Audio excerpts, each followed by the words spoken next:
দেখো তো আকাশটা দেখলে কতটাই না ভালো লাগে, কিন্তু মাঝে মাঝে ভীষণ রাগ ওঠে। কারণ আকাশটা একটু খারাপ করতে পারে না, এত গরম সহ্য হয় না। সকাল সকাল বুনু দেখো সাইকেল চালাচ্ছে, আমরাও কিন্তু এভাবে সাইকেল চালাতাম। আর এদিকে বাবা মাছ নিয়ে এসেছে। আজ তোমাদের সাথে সব কিছুই শেয়ার করব, কি রান্না হচ্ছে না হচ্ছে, আর কিছু কথাও তোমাদের সাথে শেয়ার করব, যেটা তোমাদেরকে বলা আমার খুব দরকার।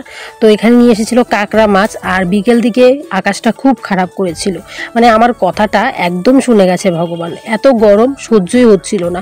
সব কিছু মিলিয়ে আজকের দিনটা সত্যি একটু অন্যরকমভাবে কাটলো।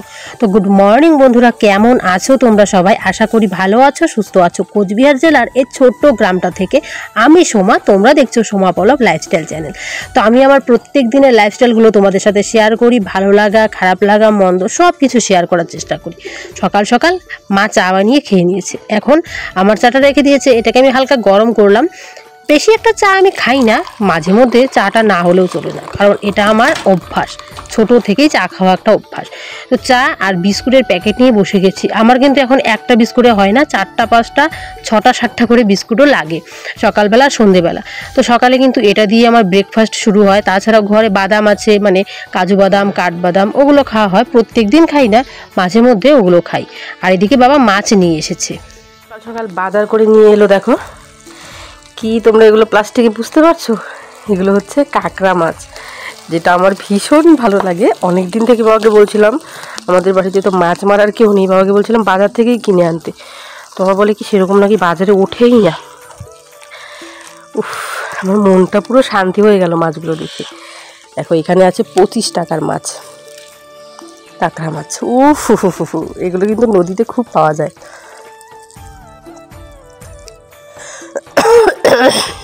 আমার ভীষণ জ্বর এসেছে 2 দিন থেকে। কালকে বাবা আমাকে সিঙ্গারা এনে দিয়েছে, সিঙ্গারার সাথে চাটনি, মানে আমি যেটা ভালোবাসি সেটাই এনে দিচ্ছে। শরীরটা ভালো নয় বলে কিছুই খেতে পারি না, আজকে বলেছিলাম বাবা যদি ভালো মাছ পাও নিয়ে আসবে, মাছের ঝাল করে খাবো, একটু ঝাল ঝাল করে ভালো লাগবে। তো বাবা দেখো কাঁকড়া মাছ নিয়ে এসেছে, কাঁকড়া মাছের ঝাল করব। দেখি মাকে বলি মা কী রান্না করে, না আমারই করতে হয়, দেখা যাক।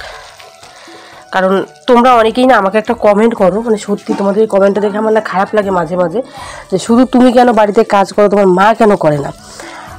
তোমরা যে আমার ব্লগ দেখো, তোমরা কি কখনো আমার মাকে বাড়িতে দেখতে পাও? আমার মা বাড়িতে থাকেই না বেশিক্ষণ। আমার মা কোথায় থাকে জানো? আমার মা বেশিরভাগ টাইমটাতেই জমিতে থাকে। কারণ তোমরা জানোই আমাদের অনেকটা জমি আছে, সেই জমির কিন্তু আবাদ করতে হয়। আর আমার বাবা পারে না, আমার বাবা একজন প্রতিবন্ধী মানুষ, বাবাকে পারে না কোনো কাজ করতে। তো সেই কারণে কিন্তু আমার মায়ের পুরো জমির দায়িত্ব নিতে হয়, পুরো জমির কাজ মায়ের করতে হয়। তো তোমাদের এই কমেন্টটা দেখে আমার মাঝে মাঝে খারাপ লাগে, তোমার শরীরের এই অবস্থা, তুমি এখন প্রেগনেন্ট, তোমার মা তোমাকে কেন রেস্ট দেয় না, কেন তুমি কাজ করো।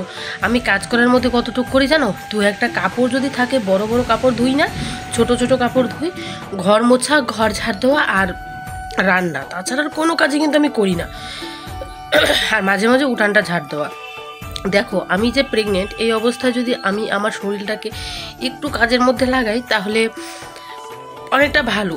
আর আমি দেখছি যে এখানে আরও 2জন আছে প্রেগনেন্ট অবস্থায়, তো তারাও কোনো কাজ করে না, তারাও শ্বশুরবাড়িতেই আছে, তো তারা কোনো কাজ করে না, তাদের শরীরে জল চলে এসেছে। শরীরের যে মানে যে কোনো শরীরের জায়গায় তুমি এইভাবে একটা মানে এইভাবে টিপ দেবে, তারপর দেবে যে একটা গর্ত হয়ে থাকে, মানে তোমার শরীরে জল চলে এসেছে, সে খুব অসুস্থ।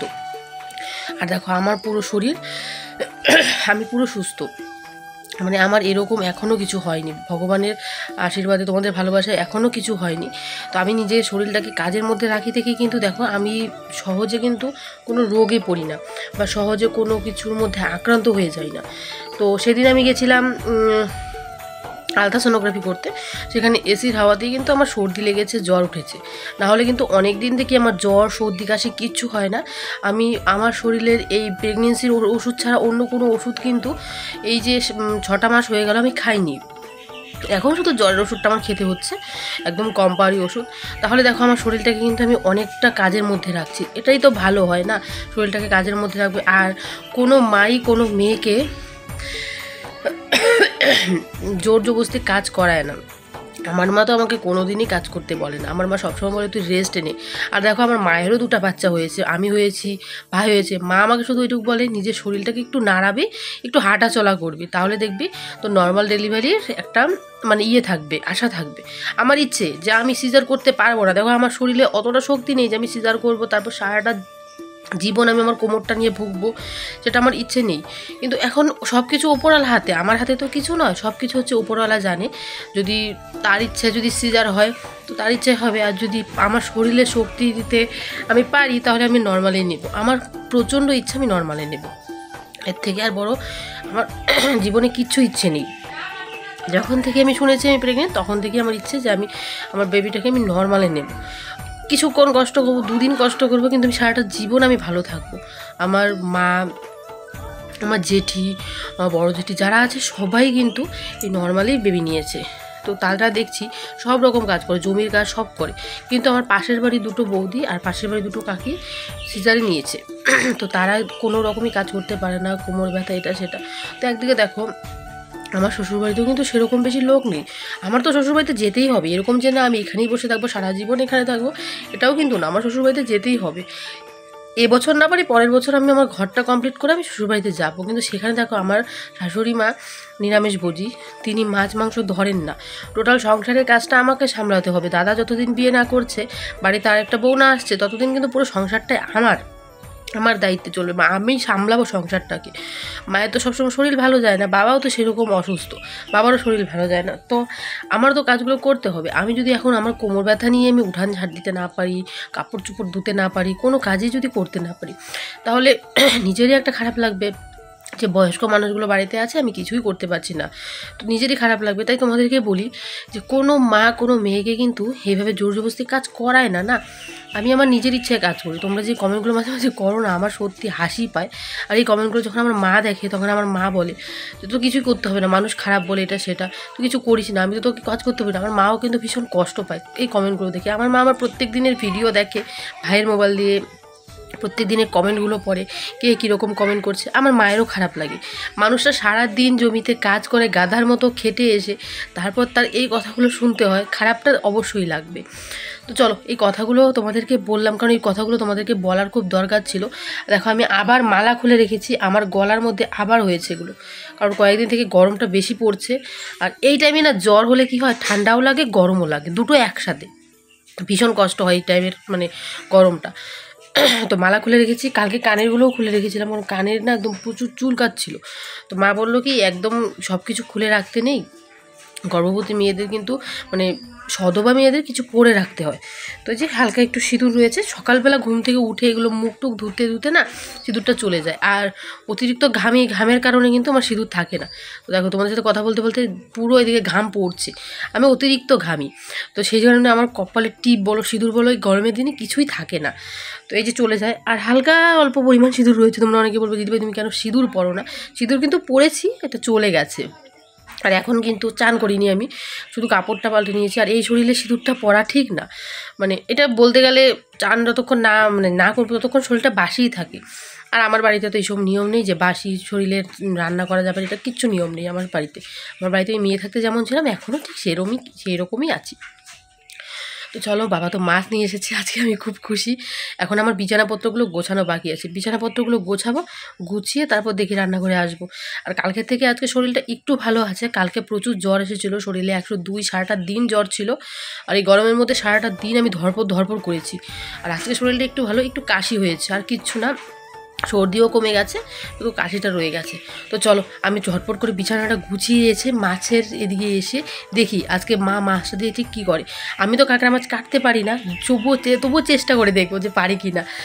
মা তো আমাকে দেবেই না, কারণ মা যদি বাড়িতে এখনই চলে আসে মা বলবো তুই কাঁকড়া মাছ কাটবি না, কাঁকড়া মাছ কিন্তু ভীষণ কামড় দেয়, মা আমাকে না করে দেবে। তো দেখা যাক, আগে বিছানাগুলো গুছিয়ে আসি তারপর রান্নার কাজে আসবো। তো চলো দেখতে থাকো ভিডিওটা, আশা করি ভালো লাগবে তোমার। দেখো আমার বোন নতুন সাইকেল চালানো শিখছে। ছোটোবেলায় আমরাও কিন্তু এইভাবে সাইকেল চালানো শিখতাম। যখন ক্লাস 4 থেকে 5 উঠেছি তখন আমিও ওর মতো এইভাবে সাইকেল চালানো শিখতাম। আর ও এখন এই যে সাইকেল চালানো শিখছে, সেরকম পারে না, এরকম করতে করতে আস্তে আস্তে শিখে যাবে। আমাদের এখানে স্কুল গেলে কিন্তু সাইকেল দিয়ে যেতে হয়। আর এই যে সাইকেলগুলো এগুলো স্কুল থেকে দিয়েছে।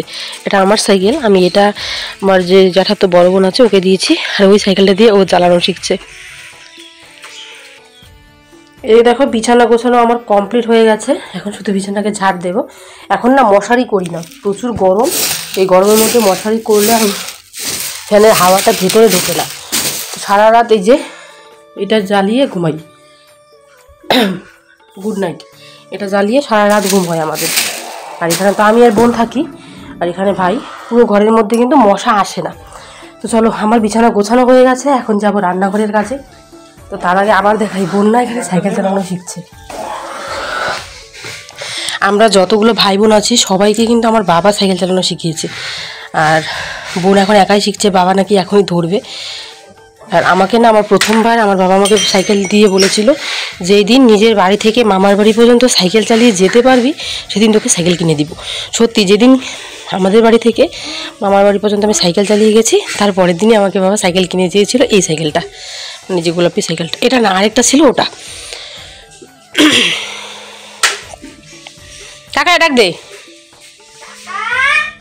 হাতের কাজ কমপ্লিট, এখন বসিয়ে দিয়েছি রান্না। আজকের রান্নাটা কিন্তু আমি বসিয়েছি, কিন্তু আমি করবো না, মা রান্না করবে। তোমরা অনেকেই কমেন্টে বলো মা নাকি আমার কোনো কাজই বাড়িতে করে না। এই কমেন্টগুলো দেখে আমার সত্যি হাসি পায়, কারণ আমার মতো মানুষ কোনো দিন এভাবে সংসারটাকে সামলাতে পারবে না। সংসার, জমি সব কিছু সামলাতে তো পারবো না, না। তো কাজ করা ভালো, আমিও করি, মাও করে, দুজনে মিলেই করি। তো চলো, রান্না বসিয়ে দিয়েছি। কি কি রান্না করব তোমাদের সাথে শেয়ার করি। কিছু কাঁঠালের বীজ কেটে নিচ্ছি, কারণ মা নিয়ে এসেছে যে ওইখানে পাট শাক দিয়ে নাকি কাঁঠালের বীজ দিয়ে রান্না করবে। তো কাঁঠালের বীজ দিয়ে কিন্তু যে কোনো শাক বলো দারুণ লাগে। আর পাট শাক তো এখনকার দিনে ভীষণ ভালো লাগে, এক ফোঁটাও তিতে নাই, মানে তেতো জিনিসটা তো এক ফোঁটাও নেই পাট শাকের মধ্যে। আর এখন এই পাট শাক প্রায় পাওয়াই যায় না, কারণ সবার কিন্তু জমিতে পাট কাটা প্রায় কমপ্লিট। একটা জমিতে মা পেলো, অল্প কয়টা নিয়ে এসেছে, বললো যে কাঁঠালের বীজগুলো কেটে রাখ, আমি একটু ভেড়াটা দিয়ে আসছি। আমাদের বাড়িতে ভেড়াও আছে, গরু ছাড়া ভেড়াও আছে। তো আমি বীজগুলো কেটে রাখছি, দেখা যাক। মা যদি ঝোল শাক করে তো করলো, নাহলে আমি এমনি শাক করব, মানে এমনি শুকনো শুকনো করে কাঁঠালের বীজ দিয়ে শাক করব। ভালোই লাগে খাই, মানে খেতে ভালোই লাগে। তারপর মা এলে কাঁকড়া মাছগুলো কাটবে, কারণ আমি কাঁকড়া মাছগুলো কাটতে পারবো না, ভীষণ ভয় করে আমার।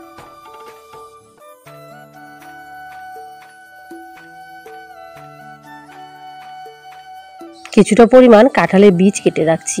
এই কাঁঠালের বীজগুলো খেতে কিন্তু আমার কাছে বেশ ভালোই লাগে। তোমাদের কাছে কাঁঠালের বীজ কেমন লাগে? কাঁঠালটা ভালো না হলেও বীজগুলো কিন্তু ভীষণ টেস্ট হয়, তাই না বলো?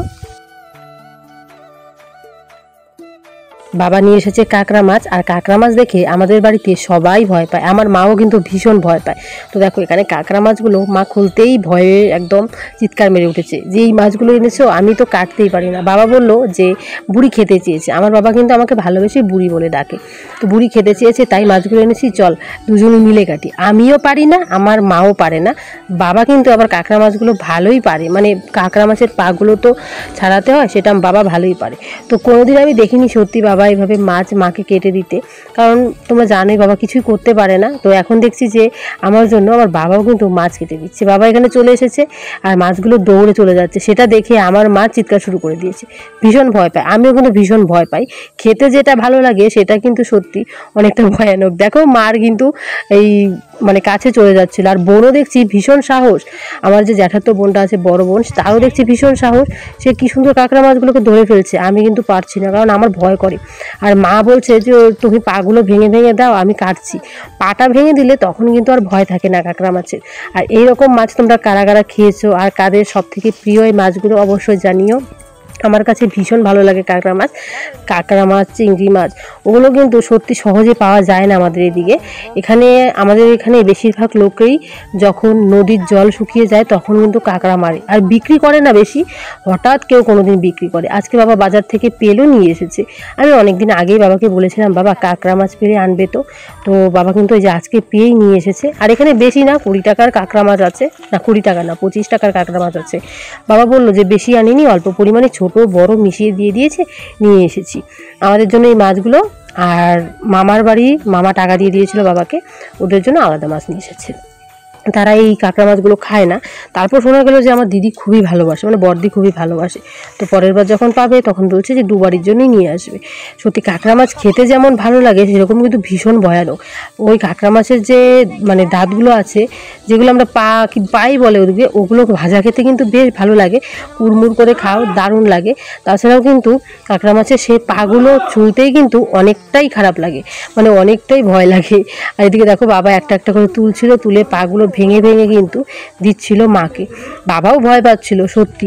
আর আমার না আজকে এই মাছ কাটা দেখে মনে পড়ছিল কিছুদিন আগে আমাদের একটা মাছ এনেছিল, যে সাপের মতো যে হয় মাছগুলো, সেগুলো এনেছিল। বাবা আর আমি দুজনে কাটতে বসেছিলাম, মাছটা যখন আমার হাতে পেঁচিয়ে ধরলো আমি একদম দৌড়, মানে এতটা ভয় পেয়ে গেছি। দেখো এই কাঁকড়া মাছের পাগুলো কিভাবে কিভাবে করছে, মানে এখনই কামড় দেবে, কামড় দিলে কিন্তু একদম চিড়ে দেয়, একদম রক্ত বেরিয়ে যায়। দুজনে ধরে, মানে বাবা আর বোন দুজনে ধরে কি সুন্দর কাঁকড়া মাছগুলো ছুলে নিয়েছে। বোন বলে কি আমার না একদমই ভয় করে না, কিন্তু আমার না ভীষণ ভয় করে সত্যি। কোনোদিনও আমি এভাবে কাঁকড়া মাছ কোনো দিনও কাটিনি, আর বেশি একটা আনে না, তাই দরকারও পড়ে না। এখানে যেগুলো বড় ছিল ওগুলোই বাবা এভাবে কিন্তু মানে কাঁকড়া মাছগুলো পাগুলো খুলে খুলে দিচ্ছিল। আর যেগুলো ছোট সেগুলো করতে হবে না, কারণ ছোটোগুলো কিন্তু পা মানে এইদিকে সাইডের পাগুলো একদমই সেরকম ধারালো নয়, সেগুলো কামড় লাগে না। তো বড় বড়োগুলোই মা বললো যে বড় বড়োগুলোই আমাকে ঠিক করে দাও। দেখো বাবা কিন্তু বালতির মধ্যে হাত দিচ্ছে আর ভয় পেয়ে যাচ্ছে। সত্যি এটা কিন্তু একটা ভয়ানকই বিষয়, আমার ভীষণ ভয় করে। তো এভাবেই কিন্তু আমাদের পরিবারের সবাই একসাথে কাজ করা হয়, ভালো লাগে বেশ, একসাথে মিলেমিশে থাকতে সব কিছুই ভালো লাগে।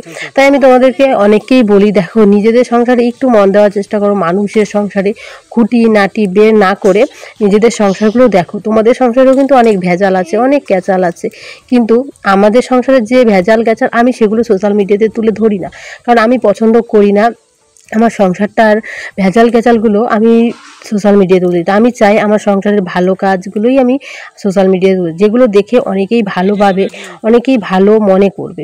তো মা কিন্তু এদিকে রান্না বসিয়ে দিয়েছে মাছগুলো ধুয়ে এনে, আর আজকে আমার মাই রান্না করছে, আমি কিন্তু আজকে রান্নার মধ্যে নেই। আর এখন কি করছে জানো, পাট শাক এনেছিল, আমি কাঁঠালের বীজগুলো কেটেছিলাম, সেগুলো দিয়ে ঝোল শাক করবে। আর এই গরমের মধ্যে পাট শাক দিয়ে ঝোল শাক কিন্তু বেশ ভালোই লাগে। এখানে মা পেঁয়াজ আর রসুন কিন্তু কড়াইয়ের মধ্যে ভালো করে নাড়াচাড়া করে তার উপরে দিয়ে দিল কাঁঠালের বীজ, দিয়ে ভালো করে ওগুলোকে নাড়াচাড়া করে নিল। এগুলোকে ভালো করে ভেজে নেওয়ার পর তারপর কিন্তু শাক দেবে, তারপর সেই শাকের মধ্যে জল দেবে। আর এই ঝোল শাকটা খেতে যেমন টেস্ট, সেরকম রান্না করতে কিন্তু ভীষণ সময় লাগে আর ভীষণ টেস্ট হয় খেতে। তোমরা কারা কারা ঝোল শাক ভালোবাসো অবশ্যই জানিও। আজকে আমাদের বাড়িতে রান্না হচ্ছে কাঁকড়া বাটা, কাঁকড়ার যে পাগুলো আছে ওগুলো ভাজা, আর হচ্ছে বড় মাছ ছিল কালকের, তো বড় মাছ দিয়ে মা একটু চটচটি করে নেবে, এগুলোই রান্না। এদিকে দেখো কাঁকড়া মাছগুলো মা ভেজে নিয়েছে, অল্প একটু লঙ্কার গুঁড়ো আর লবণ দিয়ে ভেজে নিয়েছে। আর এগুলো এমনি ভাজা খেতে কিন্তু বেশ ভালো লাগে। আর পাগুলো সব থেকে ভালো লাগে, কারণ পাগুলো কুড়মুড় করে, একদম কুরকুরির মতো লাগে। ছোটোবেলায় এই মাছগুলোকে আমি কুরকুরি মাছ বলতাম, ভীষণ ভালো লাগে আমার কাছে খেতে। আর মা যখন ভাজছিল তখন আমি লোভ সামলাতে পারছিলাম না, আমার মনে হচ্ছিল এখান থেকে এখনই এক দুটা নিয়ে খেয়ে নিই। তারপর কিন্তু মা ঘর থেকে চলে গেছে একটু হাত ধুতে কলের পাড়ে, আর আমি এদিকে বেছে বেছে যেটা বড় সেটা খুঁজছি, যে বড় পা কোনটা সেটা আমি খাবো। তো দেখলাম সব থেকে এটাই বড় পা, আমার কিন্তু এটা ভীষণ লোভ লেগে গেছে। আরও দুই একটা দেখছি বড় বড় পা আছে নাকি, কারণ বেশি বড় ছিল না কাঁকড়া মাছগুলো, এটাকে সাইড করে রাখলাম। তো মা বললো যে মা এর মধ্যে কিন্তু কলের পাড় থেকে এসে গেছে, বললো যে পাগুলোকে আলাদা সাইড করে। আমি কিন্তু পা আলাদা সাইড করতে করতে এখান থেকে দু তিনটা নিয়ে কেটে পড়েছিলাম। ভীষণ ভালো লাগে আমার কাছে, আমার ভাইও কিন্তু ভীষণ ভালোবাসে। বাড়ির সবাই যেমন এই মাছটা খেতে ভালোবাসি, এই মাছটা আবার মানে পাগুলো আবার কেউ খুলতে পারি না, মানে এই মাছটাকে আবার ভয়ও পাই। সত্যি যে জিনিসটা মানে ভালো লাগে সেই জিনিসটা কিন্তু অনেকেই আছে যেগুলো পারে না, যেমন আমি, আমার মা বলো কেউই পারি না। বাবা আর বোন যদি আজকে না থাকতো এই মাছ খাওয়া আমাদের হতোই না। তো চলো চলো একটা চুপ করে এখান থেকে নিয়ে কেটে পড়ি, একটু খেয়ে নেই। আর মা কিন্তু দেখছিল না তখন, এই যে এটা নিয়ে আমি এখন এখান থেকে কেটে পড়বো আর খাবো, খেয়ে দেখবো ঠিক কেমন হয়েছে। তো তারপর এটা নিয়েই মুখে ঢুকিয়ে নিলাম। ও কি টেস্ট, সত্যি দারুণ। এখন যে তোমাদের সামনে আমি ভয়েস দিচ্ছি মনে হচ্ছে আবার গিয়ে খেয়ে নিই। তোমরা কারা কারা এই মাছটা খেতে ভালোবাসো? আমার তো ভীষণ ভালো লাগে। আজকে আমার মনের একটা আশা পূর্ণ হলো। এর মধ্যে দেখছি বাইরে প্রখর রোদ, মানে এতটা পরিমাণ রোদ, না কোনো ছায়া আছে, কোনো সাইডে ছায়া নেই, পুরো আকাশ নীল হয়ে গেছে, একটু মেঘেও নেই। দেখো একটু মেঘের কোনো রকম নামগন্ধই নেই। তো কি করা যাবে, মনে হচ্ছে বৃষ্টি হবে, মোবাইলে দেখলাম বৃষ্টি হবে, কিন্তু হবে কিনা সেটা জানি না। আকাশটা পুরো নীল হয়ে আছে আর হালকা হালকা সাদা সাদা মেঘ আছে। মা বলছে যে আকাশটা তো কেমন হয়ে আছে, চল না আমি আজকে একটা কাজ করি, সেটা হচ্ছে ব্লিচিং পাউডার দিয়ে মা ধারগুলো মুছবে। ধারের মধ্যে না শ্যাওলা পড়ে গেছে, আর শ্যাওলা নাকি ব্লিচিং পাউডার দিয়ে চলে যায়। তো এই যে মা ব্লিচিং পাউডার নিয়ে নিল, নিয়ে এখন কিন্তু ধারগুলোকে মুছে নেবে। তুমি অনেকেই বলো মা কাজ করে না, মা কাজ করে না, তো দেখো তো এই কাজগুলো কে করে। এখন তো আমি একদমই মোছা কাছাগুলো করতে পারি না, এভাবে বসেও করতে পারি না। আর আমার মায়ের পায়ে যন্ত্রণা তোমরা জানোই, মা কিন্তু কোনো কাজ করতে গেলে একদম এভাবে মাটিতে বসে করে, কারণ পায়ের মধ্যে ভীষণ যন্ত্রণা। আর এই পা যন্ত্রণা আমাদের পাড়াতে প্রায় সবারই, কারো কমছে না। অনেক দূর দূর ডাক্তার দেখানো হয়ে গেছে, আমার মাও কিন্তু অনেক জায়গায় ডাক্তার দেখিয়েছে, কিন্তু কমছে না। এটা নাকি করোনার যে আমরা ইঞ্জেকশন নিয়েছিলাম ভ্যাকসিন, সেটার কারণেই নাকি এরকম হয়েছে। আর এখন দেখা যাচ্ছে আগে যে মানুষগুলো ভালো সুস্থ ছিল তারাই অসুস্থ হয়ে যাচ্ছে। আমাদের পাড়াতে অনেক মানে মানুষ আছে যাদের এই পায়ে যন্ত্রণা, কোথাও না শুধু এই হাঁটুতে, না হলে পায়ের একদম গোড়ালিতে, একদম এতটাই পরিমাণ যন্ত্রণা, কখনো কখনো এই পা নিয়ে হাঁটতেই পারে না। তো অনেক জায়গায় ডাক্তার দেখানোর পরে একদম এখন ডাক্তার দেখানো বন্ধ, শুধু ক্যালসিয়ামের ট্যাবলেট খাওয়া হচ্ছে, আর কিছুই মা খাচ্ছে না, কারণ কমছে না। যতই তুমি ডাক্তার দেখাও, যতই চিকিৎসা করো, এটা কমছে না। এটা নাকি এরকমই থাকবে, কোনোদিন কমবে না। সত্যি দেখো, করোনার যদি আমরা ভ্যাকসিনগুলো না নিতাম তাহলে আমাদের এরকম পরিস্থিতি হতো না। তো মা কিন্তু পুরো ধারগুলোকে মুছে নিচ্ছে, আর দেখো আজকে মুছে নিচ্ছে, দুদিনের মধ্যে দেখবে আবার শ্যাওলা পড়ে যাবে। কিচ্ছু করার নেই, কারণ এখন মাঝে মধ্যে বৃষ্টি হয়, আবার মাঝে মধ্যে এতটা পরিমাণ রোদ হয় যে এই শ্যাওলাগুলো আবার ভেসে ওঠে। তো দুদিন পর মা আবার মুছে নেবে, এরকম করেই কিন্তু মোছামুছিগুলো আমাদের বাড়িতে হচ্ছে। আর আমি তো একদমই মোছা গাছাগুলো করতে পারছি না, মাই করছে। আবার জমিতেও কাজ করে, আবার বাড়িতেও করে, দুদিকে সামলাচ্ছে। তবুও দেখো তোমাদের এমন কিছু কিছু কথা যেগুলো শুনলে বা দেখলে কমেন্টগুলো সবারই খারাপ লাগে। এদিকে দেখছি যে না, এখন মনে হয় বৃষ্টিটা আসবে। আকাশের মেঘটা তোমরা দেখো, পুরো কালো অন্ধকার করে গেছে একটু সময়ের মধ্যে, কিন্তু এমন পোড়া কপাল, শুধু মেঘটাই এসেছে কিন্তু বৃষ্টিটা আসেনি। একদমই বৃষ্টি হয়নি, শুধু এই যে মেঘ কালো অন্ধকার করে এক নিমিষেই কিন্তু সেই অন্ধকারটা পরিষ্কার হয়ে গেছিল। এই জিনিসগুলো মানে ভেবেছিলাম যে বৃষ্টি হবে, একটু আকাশটা ঠান্ডা হবে, কিন্তু কিছুই হলো না। কি করা যাবে, বৃষ্টিটা হয়তো এই বছর আর নেই। কারণ দেখো আষাঢ় মাসের দিকে কিন্তু, শ্রাবণ মাসের দিকে কিন্তু সারাটা মাসে বৃষ্টি থাকে, সারাটা মাসে পুরো বন্যা থাকে, বর্ষা থাকে, চারপাশে একদম কাদা কাদা থাকে। কিন্তু দেখো এরকম অবস্থা, কয়েকদিন বৃষ্টি হয়েই এখন একদম এক নিমিষে বৃষ্টিটাই বন্ধ হয়ে গেল। আর মনে হয় এই মাসে বৃষ্টি হবে না, কারণ দেখো আষাঢ় মাসটা চলেই গেল, দুদিন বৃষ্টি হয়েছিল, তারপর আর কোনো বৃষ্টির নামগন্ধ নেই। এখন শ্রাবণ মাস, শ্রাবণ মাসেও কোনো বৃষ্টির নামগন্ধ নেই। দেখো আকাশটা কীভাবে এক নিমিষেই পরিষ্কার হয়ে গেল। কিছুক্ষণ আগেই ছিল অন্ধকার, আর এখন এক নিমিষেই কালো মেঘটা সরে গিয়ে সাদা মেঘের দেখা দিচ্ছে, আর নীল আকাশের উঁকি মারছে। দেখো তো কি অবস্থা।